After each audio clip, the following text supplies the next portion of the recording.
Village council নির্বাচন নিয়ে মিথ্যাচারের জন্য মথার মুখে ঝামা ঘষে দিয়েছে দেশের সর্বোচ্চ আদালত। মথার মিথ্যাচারের ফুলছড়ি খোলসা করতে গিয়ে মুখ্যমন্ত্রী বেশ আক্রমণাত্মক ভঙ্গিমায় তথ্য তুলে ধরে মুখোশ খোলার চেষ্টা করলেন প্রকাশ্য সমাবেশে। দেখুন কি বলেছেন মুখ্যমন্ত্রী। বন্ধুগণ, আজকে আপনারা জানেন বলছে যে আমরা নাকি বিসি হতে দেইনি, বিসি ইলেকশন আমরা চাইনি।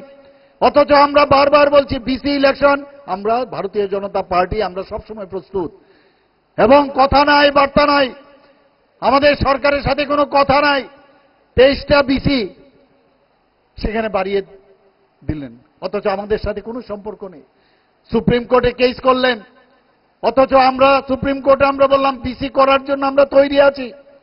এবং সেখানে এই যে 23টা বিসি ওনারা করলেন, 123টা বিসি, সেখানে যখন সুপ্রিম কোর্টের যে অ্যাডভোকেট ওনারা ধরেছিলেন, সেই অ্যাডভোকেটই বললেন তাড়াতাড়ি এটাকে উইথড্র করুন, যদি উইথড্র না করেন তাহলে আপনাদের কেস শক্ত হবে না।